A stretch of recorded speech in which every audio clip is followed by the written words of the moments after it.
Buenas tardes, muchísimas gracias por venir.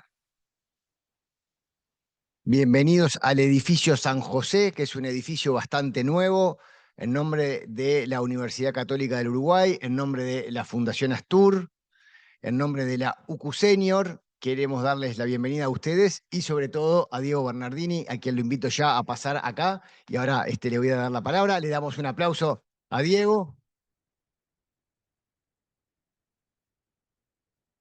La verdad que su visita a Uruguay y que Fundación Astur haya tenido esta iniciativa de regalarnos esta conferencia coincide con una semana muy especial porque estamos en la última semana previa al lanzamiento de la UCU Senior, que empezó esta movida hace ya un mes y medio con el honoris causa al contador Enrique Iglesias, para quien también pido un fuerte aplauso.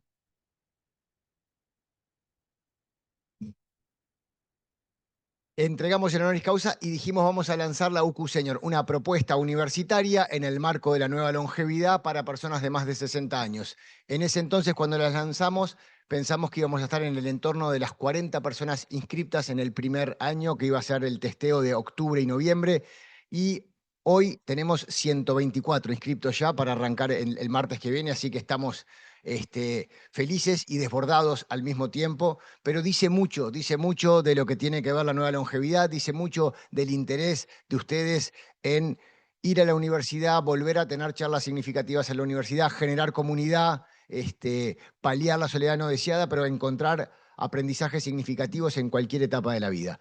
Y ustedes saben que hablamos todo el tiempo de envejecimiento activo, hablamos todo el tiempo de inteligencia artificial, hablamos todo el tiempo de muchas cosas, y muchas veces la pregunta es, ¿pero quiénes son referentes de estas cosas? Ya sé que ¿a quién escucho? Bueno, una de esas personas en nuestra región y en el mundo es Diego Bernardini, que es argentino, que es médico y que él ahora contará cómo fue yendo de la medicina, que estudió en España, supo en Argentina primero, en España después, de la medicina familiar a la gerontología, de la gerontología a la idea de la nueva longevidad.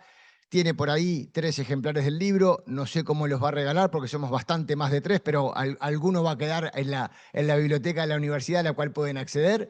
Y es para mí, en nombre de vuelta de la universidad y de la Fundación Astur, un placer darle la palabra. Lo escuchamos unos minutos y después va a haber un intercambio con el público y después el contador Enrique y Ricardo Lema, el decano, van a cerrar la actividad. Muchas gracias. Bueno, gracias Facundo por la presentación. Un gusto estar con ustedes. Gracias a la Fundación Astur. Enrique, un gusto estar nuevamente por acá. Virginia y todo el equipo de la Fundación. Para mí es un gusto y les voy a decir que no solo es un gusto estar aquí, sino que además es un gusto estar en un momento fundacional.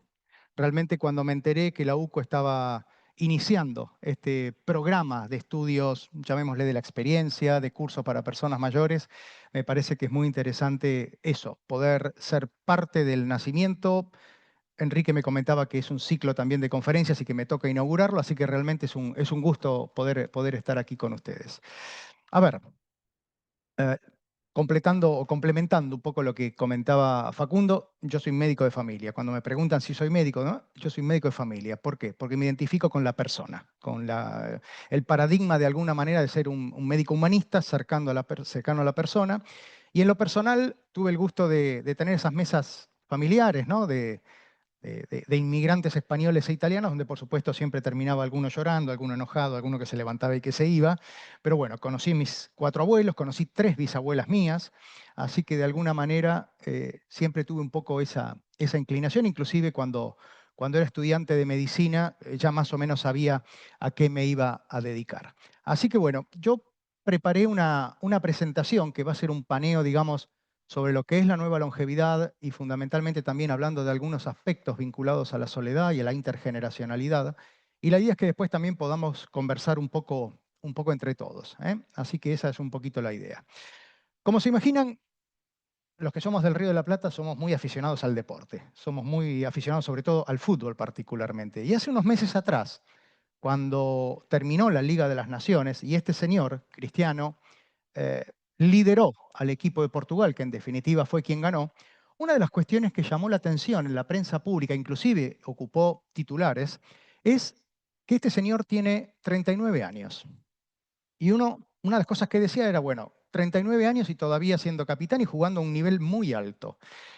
Y eso llamó la atención porque inclusive se habló del geronte Cristiano, del viejo Cristiano, pero sin embargo el tipo con 39 años sigue. Nosotros en Argentina estamos cuidando a este señor que tiene 37, a ver si el año que viene nos da alguna alegría más. Pero esto no ocurre solo en el fútbol. Esto ocurre, por ejemplo, en el básquet. LeBron James, 40 años, y el tipo siendo figura de su equipo de los Lakers de Los Ángeles, y, por ejemplo, Roger Federer, que se retiró también con 40 años.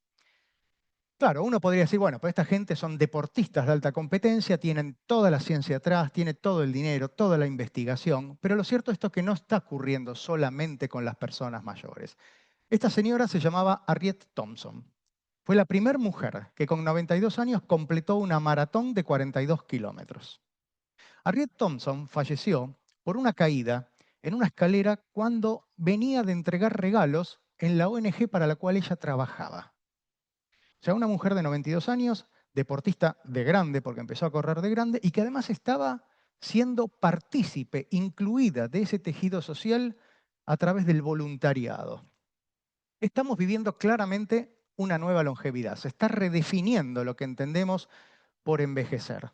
Y esto también viene de la mano de una nueva vitalidad, porque hace 15 o 20 años atrás era inimaginable pensar a deportistas o a personas como la señora Thompson corriendo una maratón o ganando campeonatos mundiales. O sea, esto no depende solamente de ser un gran deportista, sino de nosotros mismos, de cómo planteamos esa segunda mitad y esos años que el desarrollo nos regaló.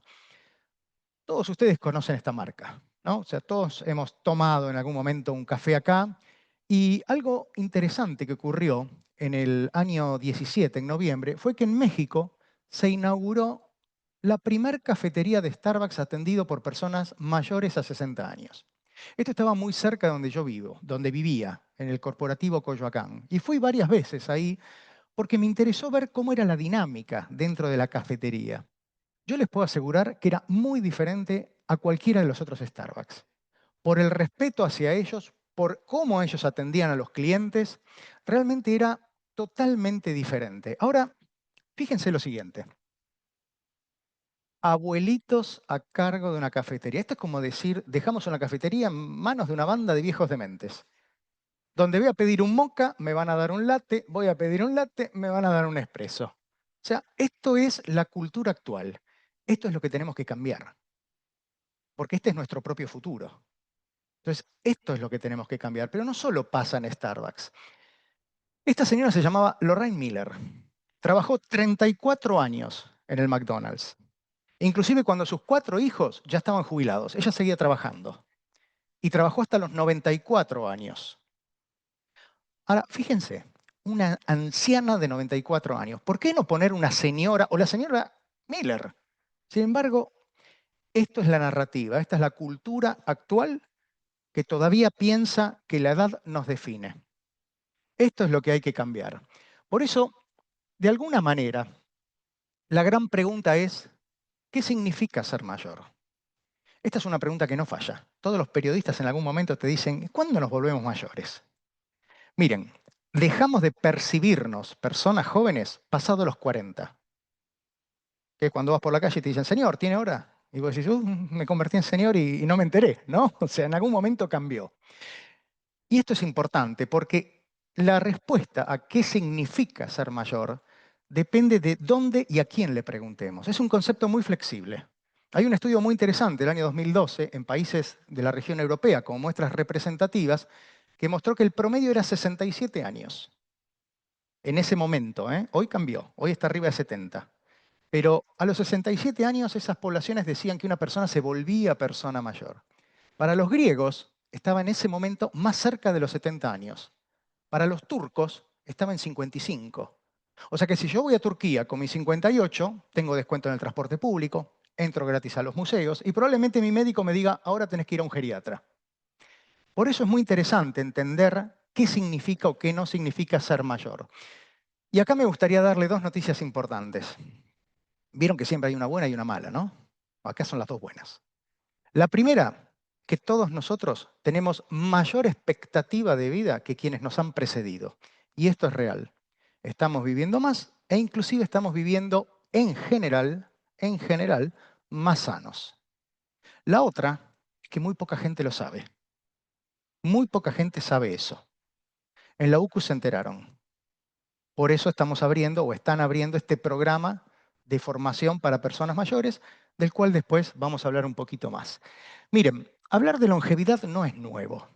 Esta es la tapa del Newsweek del año 97.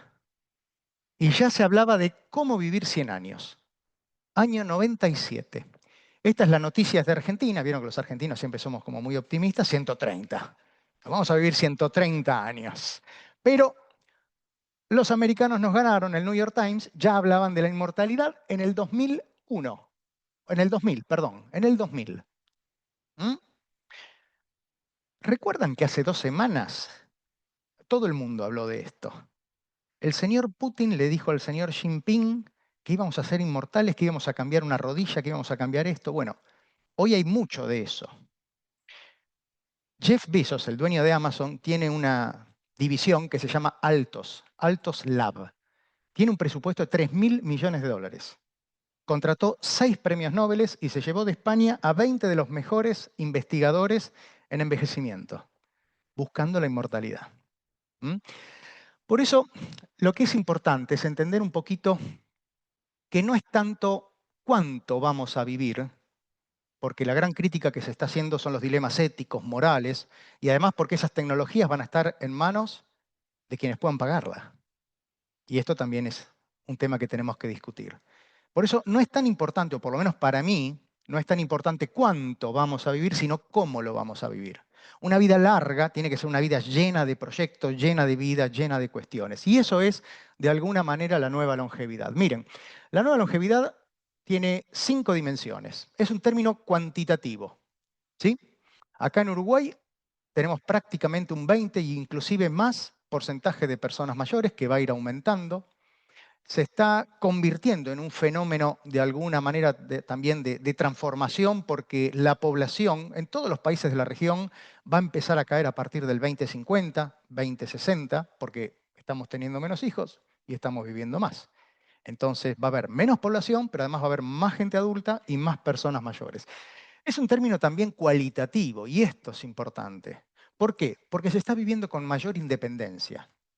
Porque estas generaciones son las generaciones que estamos viviendo y llegando a este momento con una información como nunca antes existió en la historia de la humanidad. Miren, les doy un dato.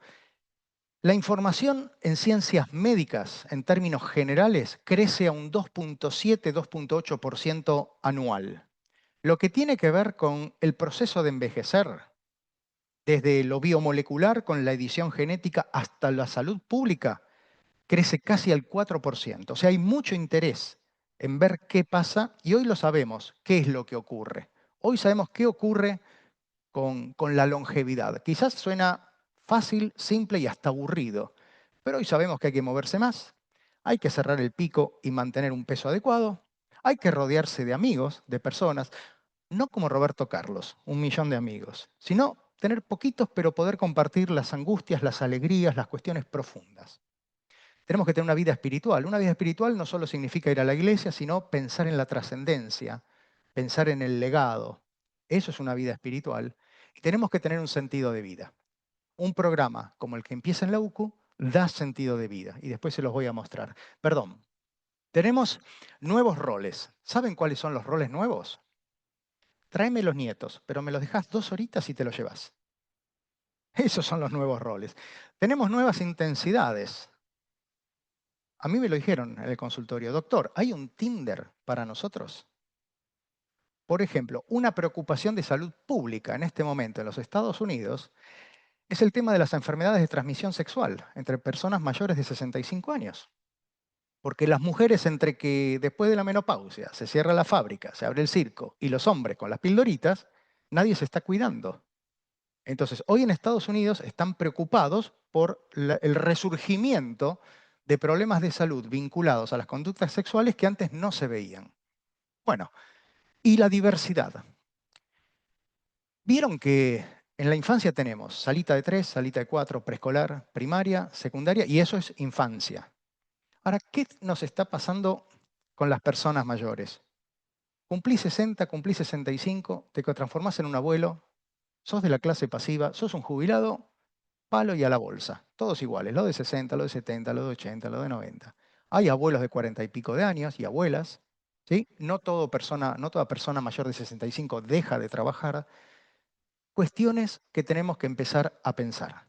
No hay dos personas mayores iguales, todos tenemos un curso de vida por detrás que nos da esa individualidad, esa característica personal que tiene que ser de alguna manera reconocida.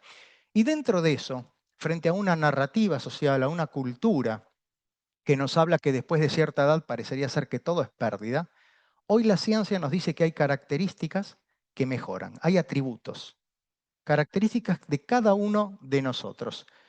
Este es un estudio de Goldman Sachs de este año, ¿eh? Fíjense solamente en los últimos 20, 22 años lo que ocurrió.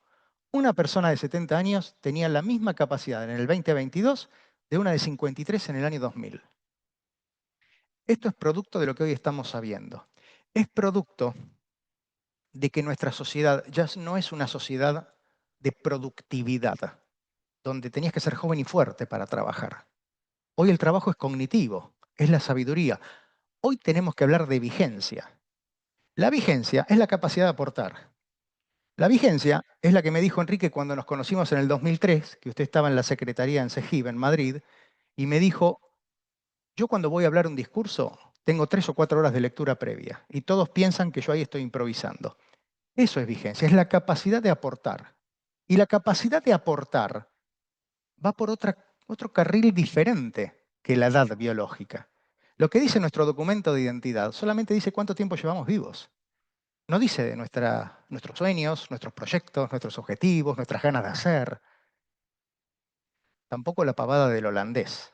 Había un holandés de 60 y pico de años que fue a la oficina del gobierno local y le dijo, yo tengo 60 y pico de años, pero me autopercibo de 42.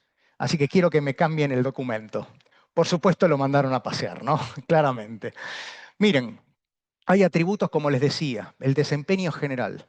Después de determinada edad, tomamos decisiones un poquito más lentas, pero suelen ser más asertivas.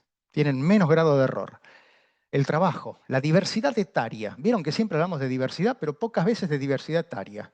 Hoy tenemos evidencia que equipos intergeneracionales suman valor. Algunos equipos, algunas empresas del sector corporativo ya se están dando cuenta. La creatividad. ¿Todo joven es creativo? Es como decir que todo afro tiene ritmo. Son estereotipos. Vos para crear tenés que haber experimentado y haberte equivocado. Cuando Thomas Alva Edison descubrió lo que descubrió, hubo alguien que le dijo, bueno, pero usted tuvo 900 errores hasta encontrar esto. Y él le respondió, no, yo descubrí 900 caminos que no me llevaban a lo que estaba buscando. Cuando a Pau Casals, a los 90 y pico años, seguía ensayando con el cello, le preguntaron por qué lo hacía. Y él dijo, porque sigo mejorando. Entonces me parece que ese tipo de cuestiones hay que ir cambiándolas. El bienestar, es como a mí me gusta. Vieron que ahora te dicen, dame 5 tips para una vida feliz, como si la vida fuera de tips, ¿no? Una vez un paciente, cuando hablábamos de la felicidad, le pregunté, le digo, bueno, ¿y qué es la felicidad para usted? Acupuntura. Miren qué bueno, acupuntura, es un momentito, una cosita. Todo eso sabemos que aumenta y también se los voy a comentar en un ratito. El amor, bueno, el amor, ¿qué pasa con el amor? Cambia, se transforma. Estamos viendo un fenómeno nuevo. En las últimas 2 décadas, en países que lo miden como Estados Unidos, Reino Unido, las tasas de divorcio de más de 60 se han duplicado y triplicado. ¿Qué me cuentan? ¿Saben quién toma la decisión? La mujer. La mujer es la que toma la decisión. Gabriela Acher, que ustedes la conocen, hace un tiempo atrás estábamos charlando en Buenos Aires y me dice, nosotros nos divorciamos, ustedes no, ustedes cambian de mujer, nosotros nos divorciamos. Me dice. La solidaridad. ¿Quiénes están haciendo trabajo voluntario? Las personas mayores. ¿Tienen tiempo? Sí, tienen tiempo, pero también tienen ganas. El legado, la trascendencia. Yo no sé si se acuerdan, este señor, Sully Sullenberger, en el año 2009 despega de La Guardia frente a la isla de Manhattan, entra el avión en emergencia y la torre de control le dice, vuelva al aeropuerto. Él haciendo lo que en aviación se llama inteligencia integrativa o inteligencia situacional, se dio cuenta que si volvía al aeropuerto, no llegaban. La historia la conocen. Hubo una película con Tom Hanks. Sullenberger en ese momento tenía 58 años. La medida de él llevó, por ejemplo, a que Japón extendiera la vida laboral de los pilotos aerocomerciales hasta los 68 años. Esto es la inteligencia que uno va ganando con el tiempo, que se llama inteligencia cristalizada.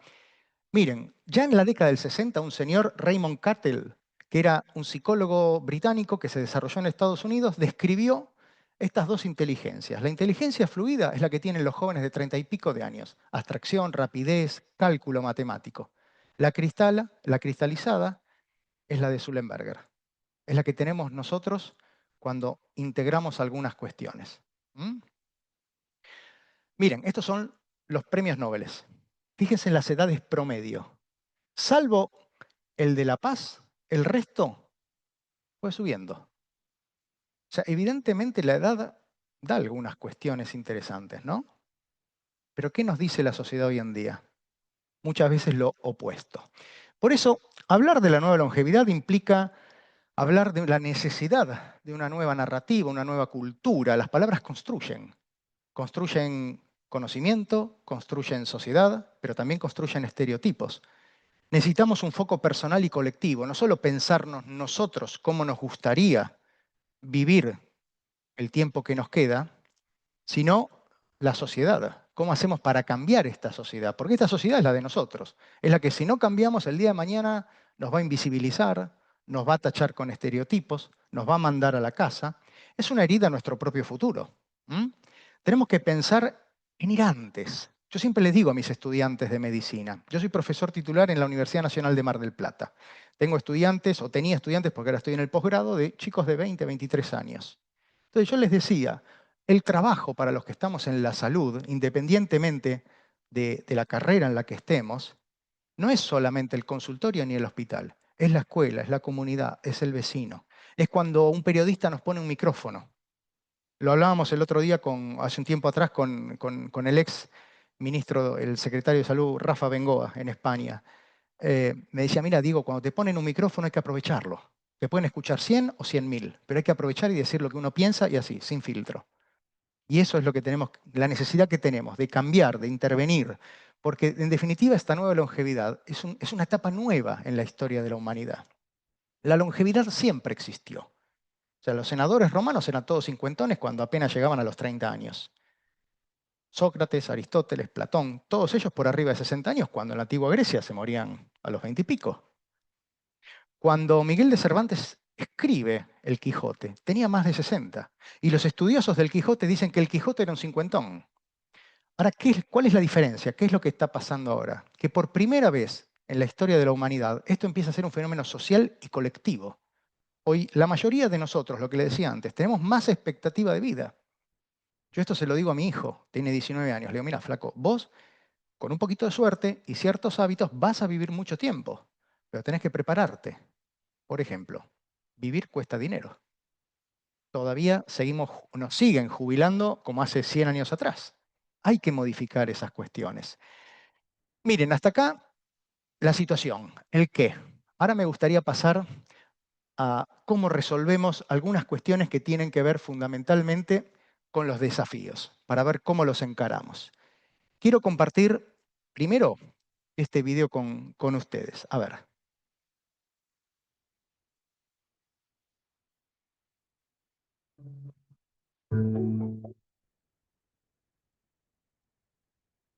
The surprising finding of a woman's body in her home 8 years after she had died.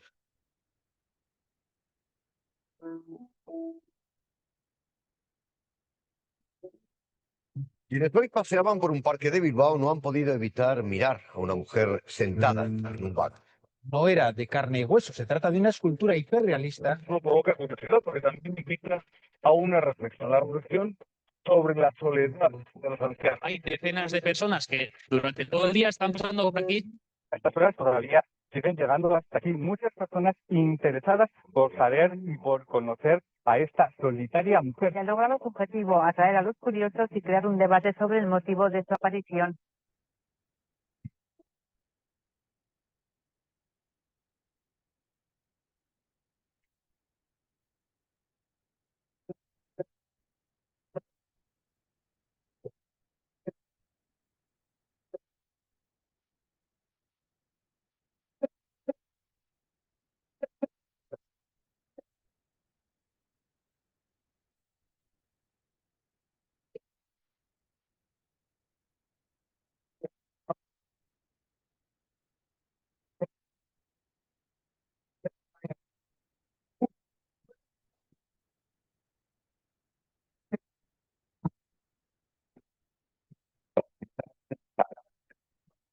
pero se ha convertido en símbolo de la lucha contra la soledad de los mayores.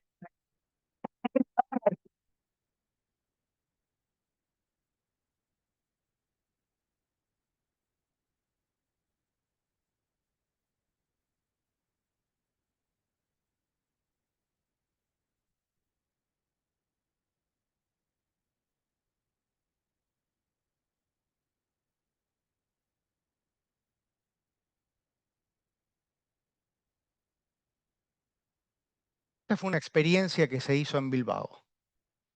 Hace un ratito hablábamos con Enrique. España, más allá de que fue donde, en mi caso, donde estudié y donde viví 5 años, es el espejo donde tenemos que mirar nosotros. Porque a veces nos hablan de los baby boomers americanos, de los robots asiáticos, y la realidad es que nosotros culturalmente tenemos mucho más similitud con ellos que con otras regiones del mundo.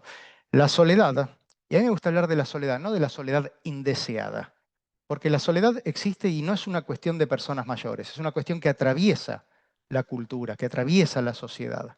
Este es uno de los grandes desafíos. Estamos viviendo la era de mayor comunicación, de mayor conexión y donde nos estamos quedando solos. Por eso me gustaría remarcar a partir de ahora 3 puntitos como para la acción. Primero, el tema de la nueva narrativa, construir esta nueva cultura. Y esta nueva cultura, fíjense, esto es El Barraco, es un pueblo de Ávila. Cuando yo salía de Salamanca para ir al centro de salud donde trabajaba de médico, paraba siempre acá a tomar un café. Y un día salí y ¿con qué me encuentro? Residencia de tercera edad, cementerio, la misma dirección. O sea, más claro, imposible, ¿no?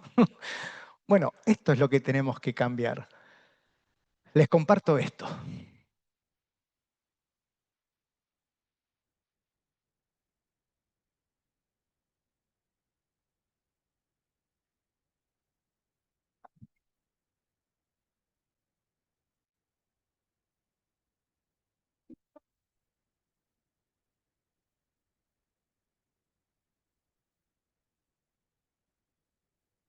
Fare non ci penso nemmeno. Mi piacerebbe molto, però credo che bisogna iniziare quando sono piccoli, perché si ha più attività, più elasticità. È importante Molto tempo, secondo me.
Podría essere un ragazzino che si tuffa, che si butta in acqua.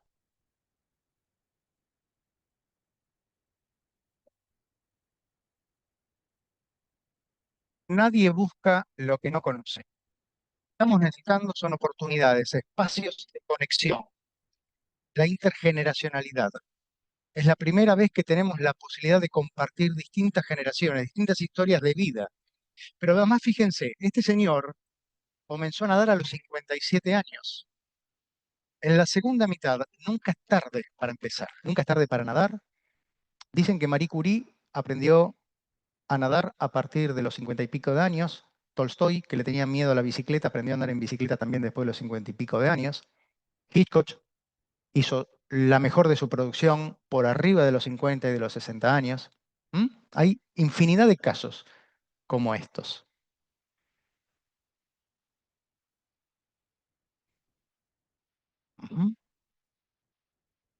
Ahí está. Y ahora tenemos la inteligencia artificial, que nos permite determinadas cuestiones. Y también tenemos tanto conocimiento que es importante diferenciar. La semana pasada estuve en Costa Rica, en el Congreso de la Asociación Costarricense de Geriatría y Gerontología, y estaba explicando las diferencias entre intergeneracionalidad y multigeneracionalidad. Multigeneracionalidad es esto. 3 generaciones, por ejemplo, en la misma casa, el chico con el teléfono, el papá viendo la televisión, el abuelo con la radio. Esto es intergeneracionalidad, comunicación, conexión, crecimiento, mentorización. Cuando estaba explicando esto a la noche, uno de los colegas de la asociación me dice, mientras vos explicabas esto, mi amigo que estaba al lado hizo esto con la inteligencia artificial. Mientras yo estaba hablando, él estaba haciendo esto. Por supuesto que le dije, bueno, ahora que me haga la otra, donde estén juntos. Y esto es importante porque la inteligencia artificial se está metiendo en nuestras vidas. Ahora vamos a hablar de eso. Tenemos que pensar una nueva agenda. Una agenda que es personal, como digo, de cómo pensar, planificar esa segunda mitad, y una agenda social. Miren, esto es Buenos Aires, pero esto también es Montevideo. Esto también es Washington, D.C., esto también es Estocolmo. Más perros y gatos que niños y niñas. Ya hay informes que dicen, si vos querés un negocio exitoso, ponete un negocio para mascotas. Esto es, por ejemplo, la última maratón de Chicago. Hay 3 personas, 3 hombres que están corriendo la maratón desde que se inició, por supuesto, todos arriba de los 70. O sea, estamos hablando de una nueva longevidad y estamos hablando de nuevos propósitos. Programas como el de LUCU brindan nuevos propósitos de vida. Y como los médicos tomamos decisiones basadas en evidencia, en experiencia, pero también en sentido común, les traje, por ejemplo, este paper. Asociación entre propósito de vida y mortalidad entre americanos mayores de 50 años. Y estas son las curvas. Los que tienen propósito de vida sobreviven más tiempo. Esto está estudiado. Les traje solamente este, pero hay muchos papers. Entonces, el propósito, el sentido de vida que debe acompañar esta nueva longevidad es una búsqueda propia. Esto no aparece ni en Mercado Libre ni en Amazon, esto es conocernos nosotros. ¿De acuerdo? El sentido de vida también, más allá de buscarlo activamente, se construye. Espacios como el de UCU tiene que haber en muchos lados. Porque a las personas mayores, si nosotros les preguntamos qué quieren hacer, todas ellas saben. Lo que está faltando son oportunidades. Innovación. Este es el tercer punto que quiero dejarles. Miren, ella es Eve Greenberg. Es una fotógrafa parisina, vive en Buenos Aires ya hace muchos años, y un día me llama y me dice, Diego, me contrató una cadena de perfumerías para su nueva campaña promocional. Fíjense el eslogan que utilizaron. No hablan de la edad, no hablan de canas, no hablan de años. Belleza en evolución. Por eso les digo, ya el sector privado, muchos de ellos lo han entendido. Y la innovación en la segunda mitad no tiene límites. No tiene límites. O sea, nos puede sorprender en cualquier momento. ¿Cuáles son los desafíos que tenemos por delante? La nueva longevidad implica nuevos cuidados. Este es el gran tema. Y lo hablábamos hace un ratito. Uruguay tiene una posibilidad. Uruguay es el primer país de la región que tiene un sistema nacional de cuidados. Después vemos si funciona, si no funciona, qué pasó, ¿de acuerdo? Pero por lo menos está en el papel. Y eso fue lo que colocó de alguna manera al país en el foco. Lo hizo con la economía de la longevidad. Y fíjense que no digo Silver Economy, economía de la longevidad. El Silver Economy es un invento que vino de Europa. Y nosotros no somos europeos. Tenemos todavía muchas personas fuera de la protección social, con problemas de salud, con dependencia. Pero el cuidado es primero el autocuidado, nuestro. Y ustedes ya lo vieron. Tuvieron que subir una escalera. Actividad física. Eso forma parte del cuidado. Estamos acá, socializamos. Estamos escuchando, estímulo cognitivo. Después en una de esas se van a tomar un café algunos de ellos o un vermut. Cuestión social. Por supuesto tienen que bajar la escalera, que muscularmente cuesta más que subir. ¿De acuerdo? Bueno, fíjense cómo una simple actividad, si de repente la sistematizamos con un programa, cubre los requisitos o cumple los requisitos del autocuidado, pero también, como les decía, el cuidado social. Hoy tenemos evidencia.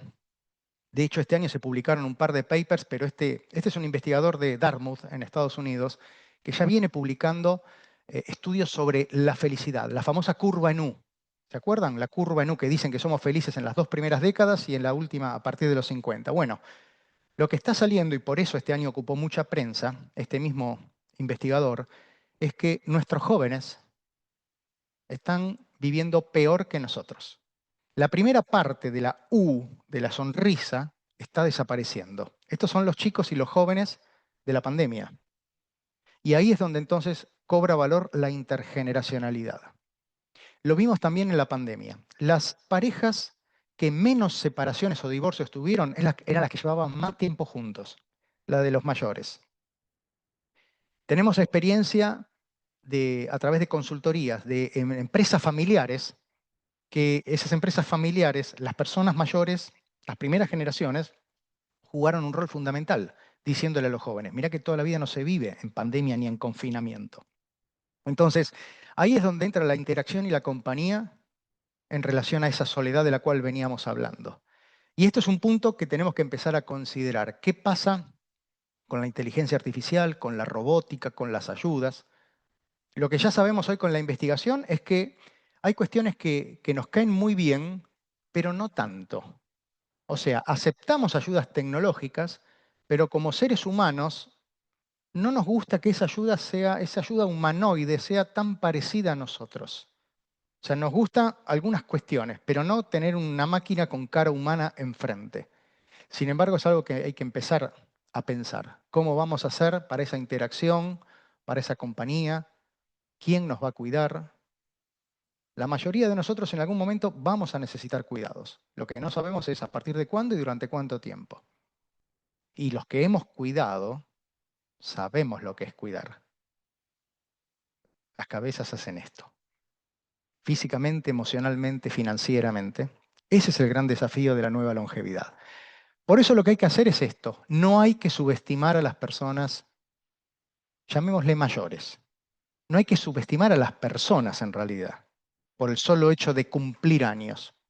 Estas personas mayores de hoy son las que vivieron los grandes cambios del siglo XX. La caída del muro, la píldora anticonceptiva, las revoluciones sociales. No van a ser personas mayores calmaditas. Y esto lo estamos viendo, porque ya están condicionando, por ejemplo, la gobernabilidad. Tenemos que entender, miren, esta señora es Diana Bracho. Es una actriz muy prestigiosa de México. Cuando nos vimos el año pasado en su casa me dijo, tiene 82 años en ese momento. Me dijo, estoy empezando una telenovela y cuando la termine en abril comienza una coproducción francesa-mexicana. Gabriel Acher está haciendo en Buenos Aires a sala completa con 82 años las funciones. Tenemos que entender cómo piensan esas personas mayores, por eso no hay que subestimarlas. Cuando nos hablan de Silver Economy, las personas mayores, ¿qué es lo que dicen? Me están viendo como una cuenta bancaria. Por eso tenemos que conocer, que saber cómo piensan, y para eso tenemos que escucharlos, que fue lo que no hicimos en la pandemia. Los encerramos pensando que los cuidábamos y se nos estaban muriendo adentro. Entonces, hay que conversar. Este es un tema de conversación social. Hay que crear espacios de conversación social. El sector privado. Les hago una pregunta. ¿Cuál es el shampoo? ¿Cuál es el acondicionador? ¿Y cuál es? Bueno, estos son los hoteles, por ejemplo. O son lo que compramos en Pharmacity y le llevamos a la casa. Y después estamos en la ducha tratando de ver cuál era. Bueno, el sector privado tiene que aprender qué es lo que está pasando. El sector público. Miren, esto es el programa estratégico del último, o sea, del alcalde actual, de Galán, en la ciudad de Bogotá. En el plan estratégico colocó la necesidad de crear una política pública basada en nueva longevidad. Ustedes me dicen, todavía no hay nada, pero por lo menos está en el papel. Por lo menos ya se avanzó el papel. Ahora toca implementar. Y para implementar hay que tener en cuenta que la nueva longevidad tiene varias cuestiones, varias áreas de trabajo. Entonces tenemos que pensar en una nueva cultura, en una nueva narrativa, en una nueva política. O sea, nuevos políticos que piensen nuevas políticas, que entiendan que son servidores públicos, que están ahí por nuestro voto y que tienen que rendir cuentas. Y que la política es la defensa del bien común. Tenemos que pensar en la nueva narrativa y la nueva comunicación. Hace un tiempo me llama Me llaman de un canal en Argentina, habían puesto primero como introducción una pareja de personas mayores bailando, y la conductora, la periodista, me dice, ¿vio, doctor? Qué lindo estos abuelitos bailando. Y yo le digo, miren, no lo tome a mal, pues yo no sé si son abuelos, menos abuelitos, que me los está infantilizando. Y en todo caso, si son abuelos de sus nietos. Ya salió una nota hace unos meses en el New York Times, que también levantaron varios medios, sobre la preocupación de personas en la mediana edad, 50, 60, que ya saben que no van a ser abuelos. Que ya saben que no van a ser abuelos. Y la frustración quizás que eso implica, ¿no? Tenemos que pensar en la empleabilidad. No puede ser que nos estemos preparando, pues, a ver, ¿qué te piden los puestos? Experiencia, un posgrado. ¿Esto qué se consigue a los 30 y pico? ¿De acuerdo? Y a los 45 ya te dicen que sos obsoleto. Hoy sabemos que los desempleados de 50 y para arriba, prácticamente piensan que no van a reinsertarse en el mercado laboral. Y ahí es donde viene otra cosita que estamos romantizando, el emprendimiento senior, como se llama ahora. Claudia Sirling, psicogerontóloga muy querida, nos conocemos hace muchos años, que lidera Seniors, un día me dice, Diego, el emprendimiento en las personas mayores de 50 es un mecanismo de supervivencia. Y es así. Tenemos que verlo esto. Entonces, los que estamos en este tema tenemos una responsabilidad muy importante, que es el pensamiento crítico, separar el agua del agua sucia. Tenemos que pensar en qué pasa con esas familias, con esos nuevos vínculos. La semana pasada salió un artículo muy interesante de un académico de Harvard, del MIT, que hablaba de cómo todo el desarrollo inmobiliario va a hogares unipersonales. Departamentos chicos, bajo costo de mantenimiento, buena ubicación, ¿sí? Y que dé cierta seguridad.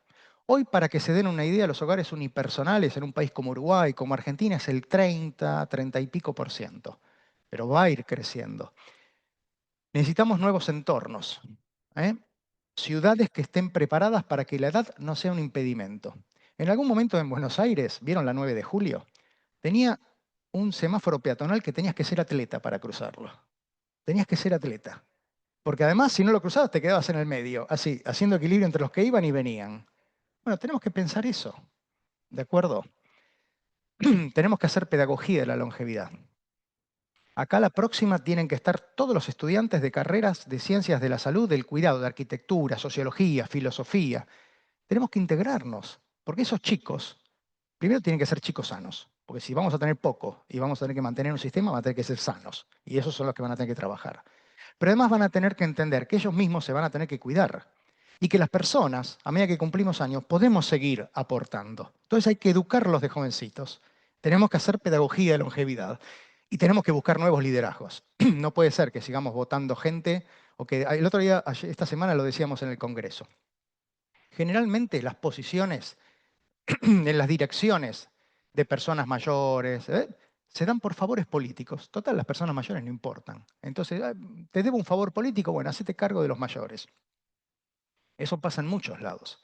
Son personas que no tienen ni idea de lo que es una persona mayor. Pero esto tiene que estar atravesado por 3 lentes que son fundamentales. Primero, los determinantes sociales de la salud. No es lo mismo envejecer con buena salud que sin ella. La salud es lo que hoy nos permitió estar a todos nosotros acá. Salimos de la cama, al aseo, desayuno, tomamos el auto o el transporte público, venimos caminando. Sin salud esto no es posible. La salud se construye y se construye a lo largo del curso de vida.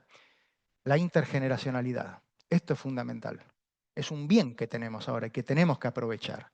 Y la otra, no le saqué foto que falta una, es la lente de género. La segunda mitad es un concepto netamente femenino.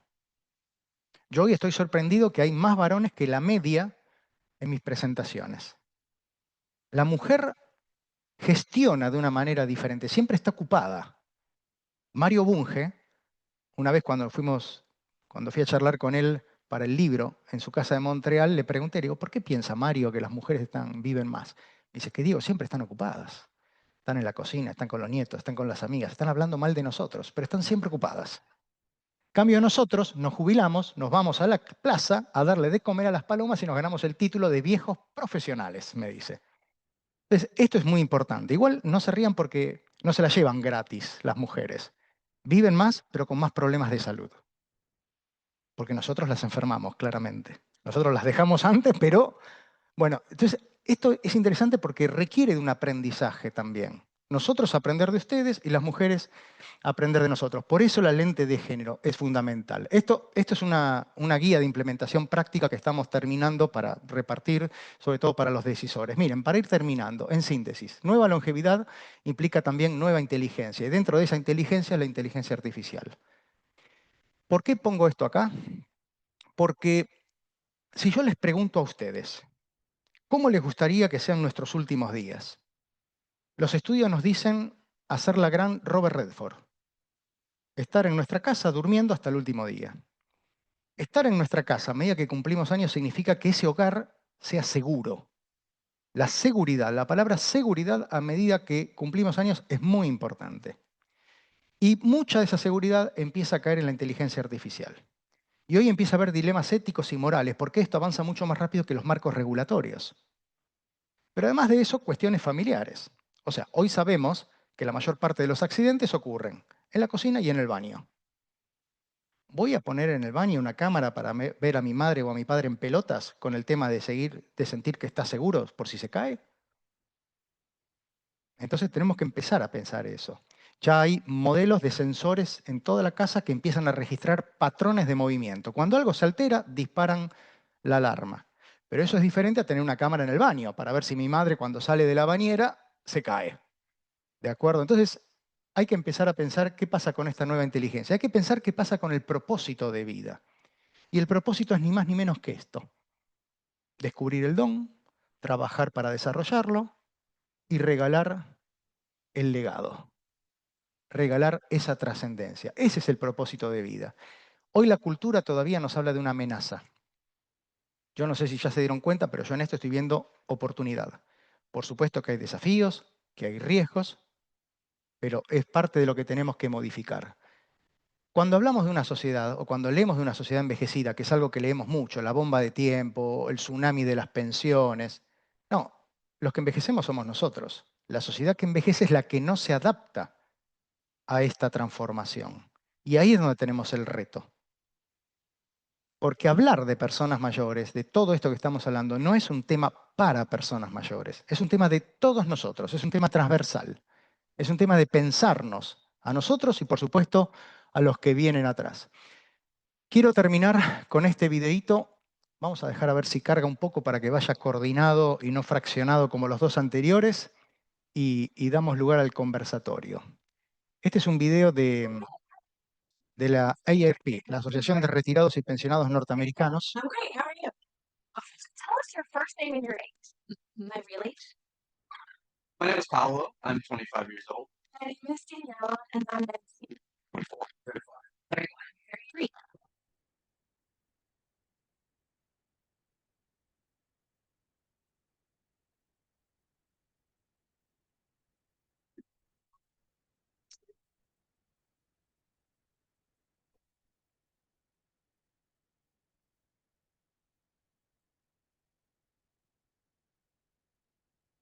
¿Tenemos forma de corregir esto? ¿No? Es la máquina, ok. Two.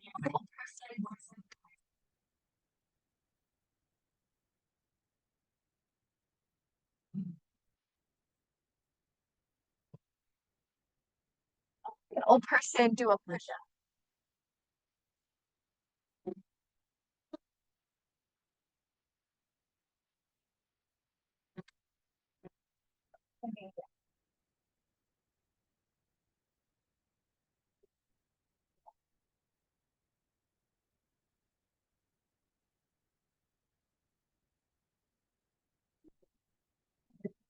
Explain.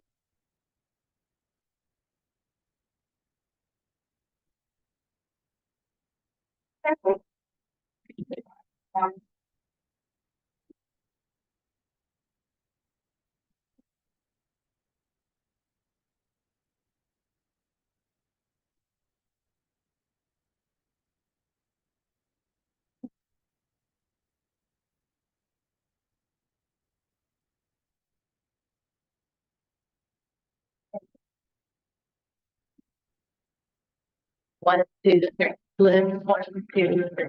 And bring to your right and bring it. Head in.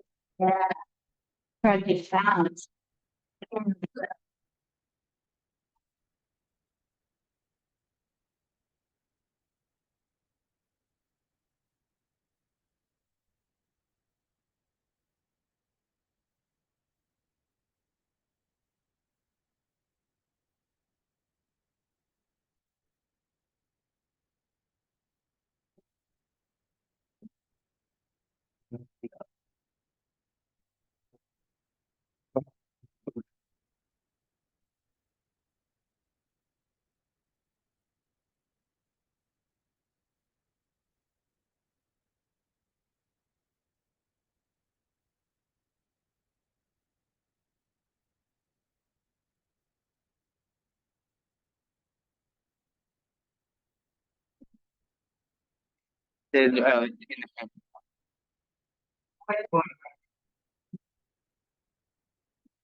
When they start getting old. Thank you. Thank you so much. Okay. It's great meeting you. Yes.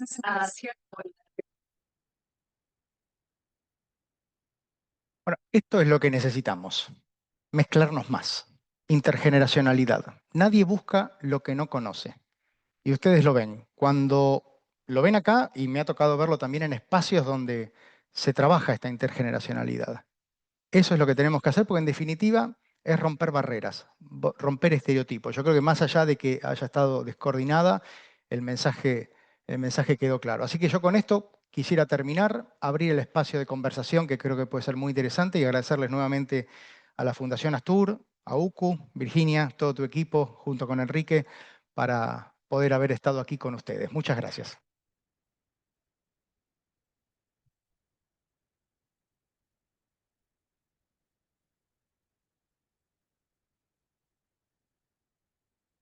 Dale.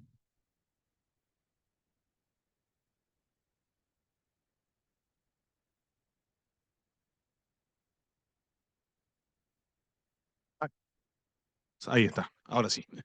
Bueno, muchas gracias. Le vamos a pedir además al doctor que nos deje los links de los videos y a los que se anotaron le vamos a compartir porque creo que nos quedamos con ganas también de sacarle más provecho a esos videos. Ahora hay un espacio para poder hacer algunas preguntas, algunas consultas para amplificar un poquito más esta charla. Por allí tenemos. Voy a hacer de azafato y voy a arrimar. Bueno, buenas tardes y agradecimiento al doctor que realmente estuvo muy interesante. Primero que nada voy a decir que soy optimista en esta época, en esta segunda mitad, y mi lema de vida en estos momentos es tener más proyectos que recuerdos. Así que siempre estoy empujando proyectos. Es más, la gente de Astur sabe que hace tiempo llevo proyectos que no hemos podido llevar adelante todavía, pero voy a seguir insistiendo para presentarlo. Pero es muy difícil llevar adelante los proyectos para las personas que somos mayores. Realmente la burocracia y las cosas están organizadas. Ayer mismo fui a Sodimac a hacer una compra, se me acercan para darme una tarjeta del BBVA, así que le digo a los dos, con un descuento, si sacaba la tarjeta. Le dije que sí, que como no. Cuando tomo los datos, no, tengo 81 años. No me preguntaron si era Elon Musk, ya quedé inhibido por 81 años. O sea, hay muchas trabas que están dadas. Después, en lugares donde se estudian proyectos que he participado, siempre están con la app, con la aplicación, con el algoritmo y todas están muy orientadas a la parte tecnológica y no a la parte de la sensibilidad humana. Y el soledad no deseada de los adultos es realmente. O sea, estoy muy de acuerdo con usted y voy a seguir apoyando y empujando proyectos. Gracias. Gracias a usted por la pregunta, por el comentario. Lo primero, los optimistas viven más. Así que, bien, está estudiado. Los optimistas viven más y viven mejor. El tema de los 81, eso es muy interesante, porque todavía la gente lo que no sabe, por ejemplo, que los mayores de 80 y pico de años, por poner así una barrera, suelen tener más cumplimiento a la hora del pago. Cuando se endeudan lo hacen en montos mucho menores y generalmente lo hacen para cuestiones muy concretas como por ejemplo la seguridad en la casa. Yo tengo un conocido, es un chico de unos 40 años, en México, se formó en el exterior y cuando volvió hizo una alianza con el BBVA y está ofreciendo en México seguros de salud hasta los 85 años y está rompiendo el mercado. En la levantada de fondos, la última que hizo, levantó 7 millones de dólares para eso y le está yendo fenomenal. La semana que viene, que en Chile se hace el seminario más importante de Iberoamérica de administradores públicos y financieros. Y van a hablar de esto, porque se están dando cuenta que hay cosas que no funcionan. Los seguros, las compañías de seguros, llegan hasta los 65 años. Hoy una persona de 65 años dice, ¿para qué voy a pagar un seguro? ¿No? Y los jóvenes ven lejos esto. Entonces, el otro día me llamó la segunda compañía de seguros de Argentina. Diego, mira, no saben qué hacer. A ver, hay que cambiar el chip. Hay que cambiar el chip. O sea, estamos viviendo de otra manera y seguimos pensando como hace 100 años atrás. Y la otra fue esto, la migración que pasó en la pandemia, que todo pasó a digital. Y nos olvidamos de las personas mayores. En el gobierno de la Ciudad de Buenos Aires un día me dicen, no, estamos trabajando en un bot. La gente no quiere hablar, la gente mayor no quiere hablar con un bot. Y la gente mayor, por ejemplo, en Argentina, y probablemente sea muy parecido acá, el 80% son propietarios de su propiedad, de su casa, de su apartamento. Tienen ahorros, los hijos ya se fueron de la casa. Les doy 3 datos. En Estados Unidos, el 75% de la economía doméstica está en manos de los mayores de 50. La mitad de los regalos en Irlanda que reciben los chicos la compran y los regalan los abuelos y abuelas. Y desde el año 2011 en Japón se venden más, vamos a ponerle un nombre más glamoroso, ropa interior absorbente, no pañales, para personas mayores que para chicos. Esa es la transformación que estamos viendo. En China hay más personas mayores de 60 años que toda la población de Rusia, que está cerca de los 145 millones. Hoy están pagando el precio de la política del hijo único. Todo esto es evidencia, son datos duros que están empezando a cambiar y a modificar. La otra semana tengo que estar en Colombia en la feria latinoamericana más importante de retail, de ventas de supermercados y todo esto. Quieren saber cómo piensa el consumidor senior. ¿Y saben cómo piensa? ¿Cómo pensamos nosotros? A nosotros no nos venden, nosotros compramos, que es diferente. Nosotros compramos. Nosotros también votamos. Los políticos no se enteraron todavía, pero nosotros votamos.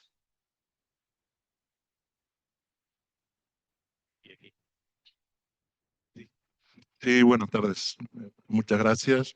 Muy interesante, muy real y yo lo vivo. Y muchas gracias al contador Iglesia por estar presente. Es un honor estar en una sala con él.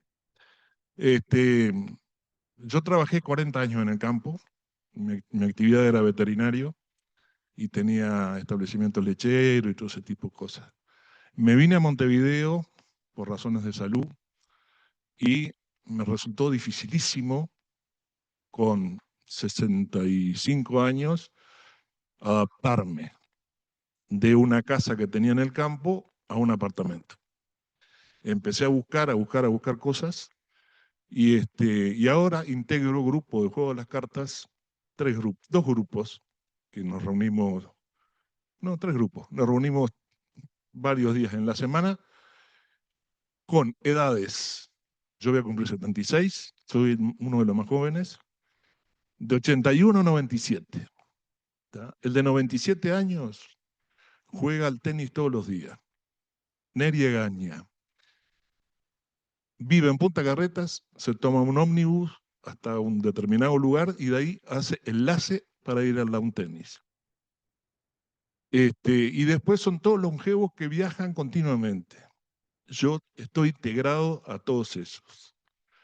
También pude y tuve la satisfacción de hacer un libro sobre mi pasado en mi actividad. Y yo creo que una cosa que leí hace muchos años, que la tengo grabada a fuego, que decía así, que es una síntesis de lo que tú dijiste. El paso del tiempo es inevitable.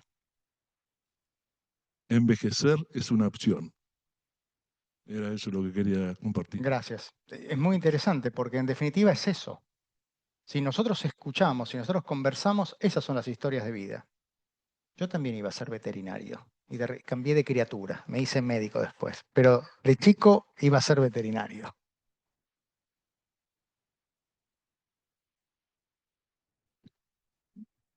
Bueno, muy buena. Discúlpeme, bien los hombres, ¿eh? Bien, ¿Sí? tres de los hombres y las chicas están, parece, como inhibidas. Bien, bien.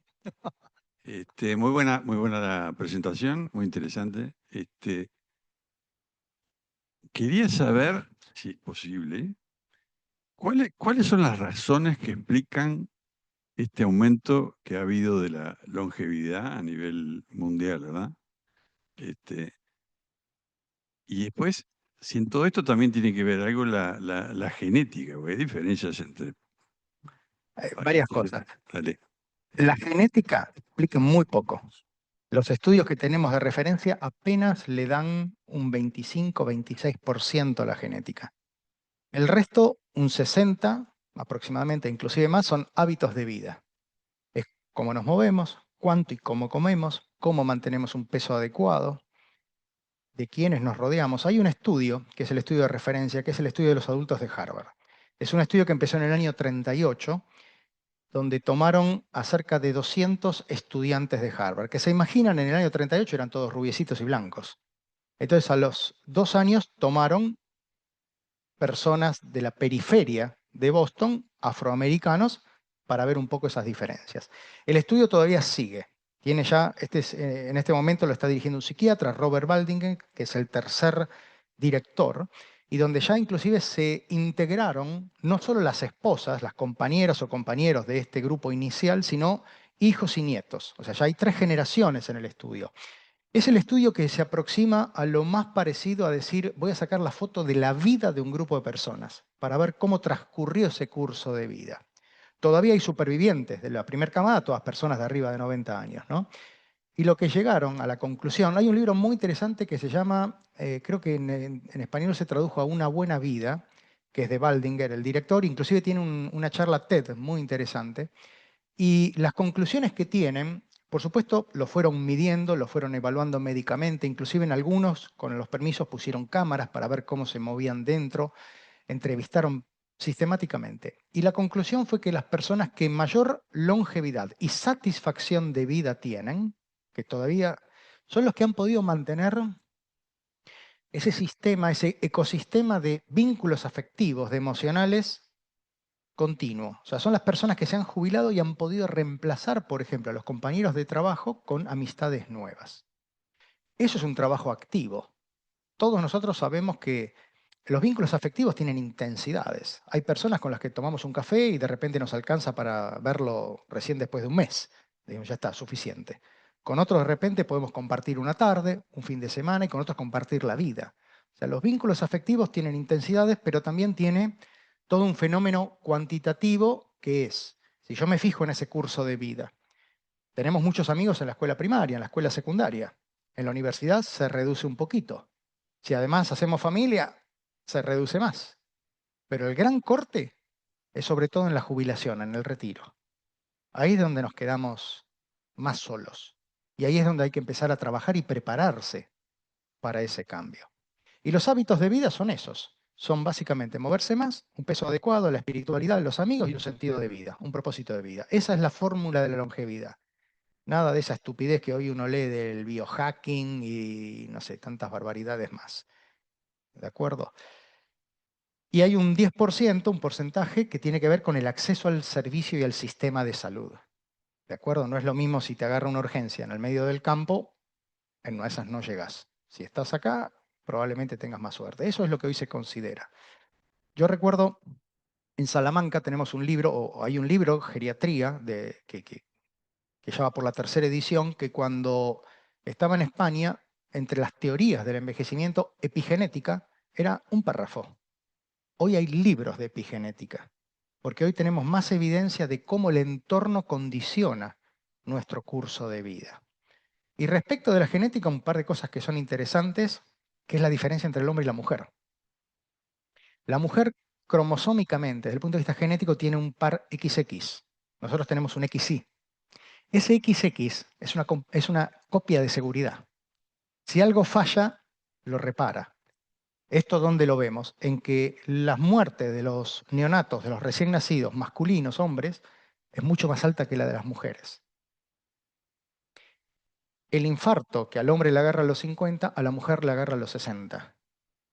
¿De acuerdo? O sea, hay un tema genético, pero también hay un tema social y de estilo de vida, que hoy lo estamos observando bien, porque la mujer joven de hoy es la mujer más educada, más inserta en el mercado laboral, es la mujer que te dice no quiero tener hijos, y es la que está adoptando de alguna manera estilos de vida más parecidos a lo que los hombres llevamos durante mucho tiempo. Y si a esto le sumamos que los hombres no lloramos, estamos jodidos. Entonces, eso es lo que tenemos que empezar a cambiar y esa es la explicación de estilo de vida y de genética. Diego, provocaste a las mujeres, tengo 7, 8, 9 más, Terrible, levantaste. ¿viste? Tengo un estrés bárbaro ya Es está el impresionante. Bueno, buenas tardes. Bueno, muy agradecida. Yo me llamo Fabiana y soy trabajadora social de la Secretaría de las Personas Mayores de la Intendencia de Montevideo. Y cuando te escuchaba hablar, pasaba en cámara lenta lo que a diario vivimos en la Secretaría y cómo vamos trabajando con el grupo de personas mayores. Y me anoté 2 o 3 cositas, pero simplemente para decir, así vivimos también, es como nos estás pasando la cámara lenta del Uruguay, de lo que estamos viviendo. Yo no sabía que eras argentino, digo, es un uruguayo que nos estás hablando. Nadie es perfecto. Entonces, hablaba de lo cultural, fundamental, hablaba de la capacitación que uno tiene que tener, no solamente nos basta para poder en el trabajo con personas mayores, debemos capacitarnos, es fundamental poder conocer, porque es como tú dices, uno no da lo que no tiene y no puede integrar. La educación intergeneracional, fundamental, desde donde uno puede ir cambiando esta cultura. Y yo me anoté algo, 2 cosas importantes que para nosotros es, y por allí alguien lo dijo, nosotros desde la Secretaría hace unos años venimos con el tema de la inclusión digital. ¿Por qué? Porque nos llegaban las personas mayores, hoy es todo inclusión, es todo el teléfono, es todo. Entonces, el poder, porque bueno, cuando uno dice en esa autonomía, uno puede estar pidiéndole a alguien, pero el tema es, ¿y cómo hago esto? Y es, dame que yo te lo hago. Hemos hecho en muchas veces como este ejercicio y es, dame que yo te lo hago, no es que yo hacelo así. Entonces, tenemos que ver que también la persona mayor tiene esa autonomía. Y 2 puntitos, uno es el tema de la soledad. Nosotros trabajamos en todo el territorio de Montevideo, muy diverso en cada uno de sus municipios, porque también tenemos la soledad de la persona que ha quedado sola o que ha optado, pero también tenemos la soledad que vive bajo el mismo techo en familia, pero también se siente sola. Y lo que tú dijiste al final, yo me lo había anotado, como también el entorno donde uno está. Uno puede decir, dice, el entorno te condiciona, por ahí no te legitima, pero sí te condiciona para determinadas cosas. Sí. Agradecida. Gracias, Fabiana. Es muy interesante. Sos trabajadora social. Y este es un tema que es relevante. O sea, este tema no es un tema médico, es un tema de desarrollo. Es un tema de todos. O sea, que una población sea longeva es porque un país ha desarrollado, pero al mismo tiempo necesitamos que sea sano para seguir desarrollándose. En mi cátedra de Mar del Plata, yo tenía un trabajador social, porque es fundamental el rol de los trabajadores sociales. Y les cuento algo, cuando estaba en Salamanca hicimos una investigación que se publicó en un journal americano de educación médica, donde hicimos una encuesta a estudiantes del último año de 7 carreras universitarias, vinculadas a lo que pueden ser las personas mayores, medicina, enfermería, odontología, ¿no? Nunca se habla de los odontólogos, como si nosotros no comiéramos. Fisioterapia, psicología, trabajo social y había alguna más. Y medimos actitud. La actitud es un estado de ánimo, es como vos te plantás frente a algo. Lo bueno es que al ser un estado de ánimo vos podés intervenir para cambiarlo. Por eso la necesidad de crear espacios de conversación para esto, porque la persona que no conoce lo que puede brindar una persona mayor no lo va a buscar. Ahora, si vos lo estimulás y se lo pones ahí, y bueno, ahí entonces lo prueba, ¿no? Y ese fue un instrumento de la Organización Mundial de la Salud que medía pares de adjetivos. Feo, lindo, gordo, flaco, bajo, alto, ¿no? Simpático, antipático. 32 pares para medir actitudes positivas. ¿Saben de las 7 carreras cuáles eran los estudiantes de ese último año que en un año iban a estar en la comunidad con actitudes, vamos a ponerlo así, menos positivas? Los médicos y las enfermeras. Y los que tenían actitudes más positivas, trabajadores sociales y psicólogos. Tenemos que empezar a cambiar un poquito el chip y a entender que esto es un tema de desarrollo, donde entramos todos, los arquitectos, los sociólogos, los antropólogos. ¿Mm? Nos quedan 6. Nos quedan 6, vamos bien, ¿no? Vamos bien. Buenas tardes, yo me paro porque por una cuestión de altura, si no, no me van a ver. Mi nombre es Mercedes, soy docente jubilada del área del lenguaje castellano. Quiero plantear algo que pasa en el país. Cuando tú decís, bueno, hay que seguir trabajando, hay que seguir activo, ¿no? Acá hay que jubilarse sí o sí, el docente de secundaria de primaria a los 60 años. Yo logré trabajar hasta los 68, dándole clase a bachilleres, peleando con los inspectores. Que no puede ser que un docente que está capacitado, que está actualizado, que tiene buenas calificaciones, no pueda seguir trabajando. Tengo 72, hace 4 que me jubilé. Y después preparándome para la longevidad desde los 40. Porque vengo de una familia longeva, que fallecen de 90, de 100, y uno tiene que llegar íntegro. Y para eso la alimentación, el ejercicio físico, la cabeza, porque si no tenemos pensamientos positivos, si no agradecemos todo, absolutamente todos los días, o sea, y proyectos. Sigo trabajando, sigo preparando clases para escuela, voy 30 minutos, 40 minutos para quinto, sexto, y trabajo en proyectos técnicos. Dos cuestiones interesantes que justamente que decís. En Argentina las maestras las retiran a los 55 años. Estamos todos locos. Hoy en día retirar a una maestra a los 55 años. Pero esto también lo discutíamos en Colombia hace un tiempo atrás. Colombia tiene una historia de conflicto armado muy reciente. Esas maestras que hoy Colombia retira a los 57 son las maestras que transmiten esa memoria histórica para que no se repita la historia. Entonces fíjense que estamos haciendo las cosas mal, ¿de acuerdo? Entonces una bibliotecaria que tiene un conocimiento, por más que de repente venga la digitalización, ¿o cómo la vamos a retirar a esa edad? Pero además, a ver, si yo soy gestor, si viene un ministro y me dice, a ver, yo sé que por evidencia, por investigación, una persona ocupada, no que trabaje, ocupada, es una persona más sana. Entonces, si yo tengo una población más sana, particularmente de personas mayores, que son las que en nuestros sistemas y servicios de salud se llevan el mayor gasto sanitario, voy a tener más dinero para infraestructura y para otras cuestiones. Entonces, pero todavía cuesta mucho cambiar esto. Lamentablemente cuesta mucho. También porque durante unos años en Washington trabajé para la Organización Mundial de la Salud y ahí recibíamos ministros toda la semana. ¿Y qué nos decían? A mí el dinero, los fondos, los recursos me lo habilita el ministro de Economía. Entonces tengo que venir con el ministro de Economía. Sí, pero a ver, el ministro de Economía limita, pero también si uno es ministro de Salud tiene que sacar adelante una agenda y tiene que presionar. Entonces, esto es una cuestión del ciudadano, de los niveles de decisión de política pública, o sea, que nos involucra a todos. Yo siempre se los digo a los estudiantes, algunos de ustedes quizás termina de ministro, termina de director, termina de esto, bueno, aprovechen la oportunidad. En fin. Bueno, no sé si había alguien antes, pero... Bueno, dijiste que si agarraba el micrófono era sin filtro, ¿no? Sí, claro. Bueno. Bueno, yo pasé por algo muy doloroso, que fue perder a mi hija, pero tuve una hija muy especial, que puso su cáncer al servicio de los demás, porque era periodista, era actriz, era, bueno, la mamá que habla, pero fue así. Y nos dejó un camino muy claro, como su nombre. Yo soy voluntaria o la primer voluntaria de la Fundación Clarita Berenbaum.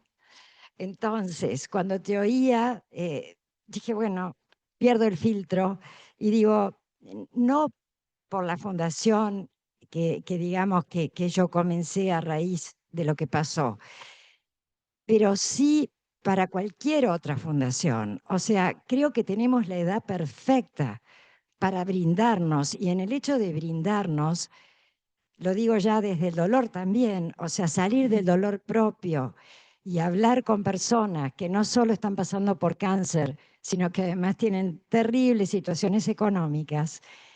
Y lo dicen nuestros voluntarios, recibimos mucho más de lo que damos. Y no hay cansancio. Yo no tengo hábitos de salud buenos, sí de ejercicio y eso sí, pero sigo siendo fumadora, soy un horror, pero digo, no conozco lo que es el cansancio, porque en el minuto que otro te precisa, ya está. Y es a eso a lo que aliento. Nombro la fundación de mi hija, por supuesto, porque es el ejemplo que puedo dar, pero hay montones de fundaciones divinas que dan su tiempo y amor. Y ahí uno también recibe mucho más de lo que da. Ahora en un mes cumplo 75 años y bueno, hago de todo, de deportes, de todo todavía, por suerte, y, y me siento muy joven. Es muy interesante. A ver, un par de cosas. En la segunda mitad hay algo que es buenísimo. No tenemos que rendirles cuentas a nadie. Así que hablamos sin filtro. Vos decías que fumabas, pero bueno, te movés y tenés un legado. O sea, uno no puede ser perfecto, ¿no? Y después lo otro, por lo menos en mi experiencia personal, de haber trabajado en sector público, con el sector corporativo o en multilateral, yo creo que hoy es el tiempo de la sociedad civil, de nosotros. O sea, la nueva longevidad, a diferencia del envejecimiento activo, que estuve muy cerca de eso y su inventor, Alex Calache, es uno de mis mentores, es la mirada del helicóptero, del decisor para abajo. La nueva longevidad es al revés, es el empoderamiento de nosotros como ciudadanos, de decidir lo que queremos, de que no vulneren nuestra dignidad, de vivir como queremos. Dos cosas y repito esto. Primero, no tenemos que rendirle cuentas a nadie. Y segundo, en general, queremos pasarla bien. El pasarla bien es un concepto amplio, ¿no? O sea, cada uno entenderá lo que es pasarla bien, pero queremos pasarla bien. O sea, y eso significa de repente eso, crear una fundación, transmitir un legado y sobre todo resiliencia. Resiliencia, que significa cómo afrontamos las cuestiones de la vida, y vos lo dijiste, gratitud. Es eso. Yo creo que hay que ser agradecidos en la vida.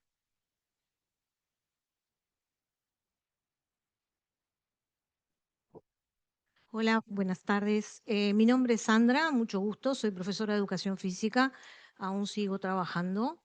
Antes que nada quería agradecer muchísimo al señor Iglesias porque la verdad que esto abre una puerta a un montón de gente de nuestra edad que estamos un poco perdidas después que nuestros hijos se van de casa, que primero éramos madres o padres, el síndrome del nido vacío, el síndrome de la jubilación, es como que empezás una vida nueva y no sabés por dónde empezar. Y es muy bueno que por lo menos nos puedan decir, mira, acá tenés un camino. Te decía que soy profesora de educación física, yo estudié en Estados Unidos, soy representante de Zebra Sneakers, que es una técnica que que utilizan en Estados Unidos, que es zapatos de plata, que se trabaja después de los 60 años. Es un equipo de médicos y de profesores de educación física que se juntaron por el problema que había en los seguros médicos, porque comprobaron que después de los 60 había muchísimo más prótesis de cadera, prótesis de rodilla, todo por una inactividad. Entonces armaron un programa que es un programa muy grande, que trabaja desde la parte física, la parte psicológica, bailes, excursiones, tienen toda una movida muy grande. Cosa que yo acá lo traté de traer siempre totalmente filtrado a Uruguay, porque cuando uno ve cosas muy grandes, es un país muy grande, cuando llega a un país chiquito, tiene que simplificar muchísimo.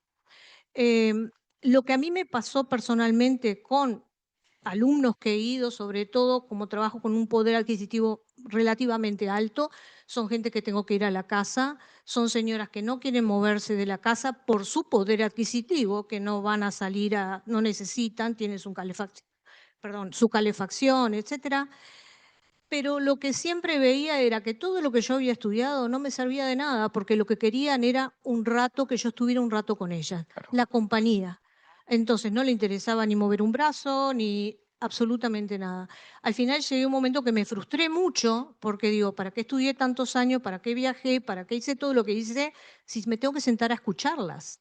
Y después dije, bueno, está bien, si lo que necesitan es compañía, me parece que le estoy robando la plata, pero bueno, en fin. Y hay otro detalle que te quiero decir de esto, que es la diferencia de un país como Brasil, que tiene verano todo el año, o Estados Unidos o países europeos, que el invierno subís a un ómnibus y tenés calefacción, o sea, no se siente el frío como se siente en estos países, por ejemplo Uruguay, creo que Argentina también. Entonces eso achica muchísimo a las personas de edad de más de 60. O sea, lo primero que hacemos, miramos el informativo a ver cuántos grados va a ser para después decidir qué vamos a hacer en el día. Sí. Entonces, eso también es una cosa a trabajar también, ¿no? Que Sí. no sé, es más difícil en Sí, realidad. sí, los entornos que hablábamos antes. Y los espacios de conversación. A ver, cuando trabajaba de médico en España, de las 35 consultas promedio que tenía a la mañana, 20, 25 eran sociales. En Holanda, los supermercados implementaron cajas lentas, entrenaron a los trabajadores y las personas mayores van y se ponen a charlar con el cajero. Vos sabés que si vas a esa caja, podés pasarte un tiempo. Y lo del síndrome del nido vacío también es un poco un estereotipo. Yo conocí mucha gente que me dijo, yo tenía el síndrome de las pelotas llenas. Cuando se fueron mis hijos, descubrí una vida nueva, ¿no? Entonces, bueno, esto es así. Bueno, me están pidiendo que empecemos a cerrar. Me toca ser el villano de la película porque hay gente que seguramente se quedó con ganas de participar. Te invito al living porque también vamos a invitar. Dale. Enrique, te vamos a hacer parar. Te invitamos aquí al living. Y nos va a hacer un cierre, Enrique. Bueno, muchas gracias, Diego. Un gusto. Ha sido muy estimulante la presentación que nos ha hecho, que demuestra experiencia y demuestra mucha practicalidad en la forma de encarar el tema. La presencia de esto se hace dentro de la Fundación Astur, una pequeña fundación que creamos hace ya unos años y que se ha concentrado básicamente en el tema de los mayores. No es que el país no se haya ocupado, yo creo que nosotros no estamos a la cola del tema en América Latina, especialmente cuando hablamos de la seguridad social. Pero el tema que nos preocupa es la calidad de vida, lo que tú decías. Y es ahí donde personas con tu experiencia, con tu capacidad de presentarlo y con la elegancia con que lo haces, nos ha hecho una gran contribución. Yo quería simplemente agradecerle a todas y todos ustedes que nos acompañan y sobre todo a la universidad.